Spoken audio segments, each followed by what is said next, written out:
ಇನ್ನು ಶುಕ್ರವಾರ ಅಂದರೆ ಗೌರಿ ಹಬ್ಬದ ದಿನ ಮಹತ್ವಾಕಾಂಕ್ಷಿ ಎತ್ತಿನಹೊಳೆ ಯೋಜನೆಗೆ ಮುಖ್ಯಮಂತ್ರಿಗಳು ಚಾಲನೆ ಕೊಡ್ತಾರೆ ಅಂತ ಉಪಮುಖ್ಯಮಂತ್ರಿಗಳು ಮಾಹಿತಿಯನ್ನು ಕೊಟ್ಟಿದ್ದಾರೆ.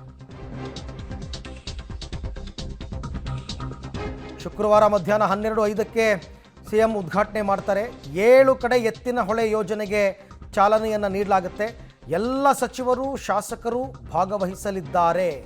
10 ವರ್ಷಗಳಲ್ಲಿ ಮೊದಲ ಹಂತದ ಯೋಜನೆಗೆ ಚಾಲನೆಯನ್ನು ನಾವು ಕೊಡ್ತಾ ಇದ್ದೀವಿ.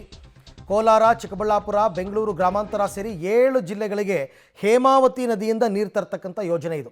ಏತ ನೀರಾವರಿ ಯೋಜನೆ ಬಹಳ ಮಹತ್ವಾಕಾಂಕ್ಷಿಯಾದಂತಹ ಯೋಜನೆ ಅದೀಗ ಪೂರ್ಣಗೊಂಡಿದೆ. ಹಾಗಾಗಿ ನಾವು ಗೌರಿ ಹಬ್ಬದ ದಿನ ಇದೇ ಬರೋ ಶುಕ್ರವಾರ ಮುಖ್ಯಮಂತ್ರಿಗಳು ಮಧ್ಯಾಹ್ನ 12:05 ಎತ್ತಿನಹೊಳೆ ಯೋಜನೆ ಮೊದಲ ಹಂತದ ಯೋಜನೆಗೆ ಚಾಲನೆಯನ್ನು ಕೊಡ್ತೀವಿ ಅಂತ ಈಗ ಮಾಹಿತಿಯನ್ನು ಕೊಟ್ಟಿದ್ದಾರೆ.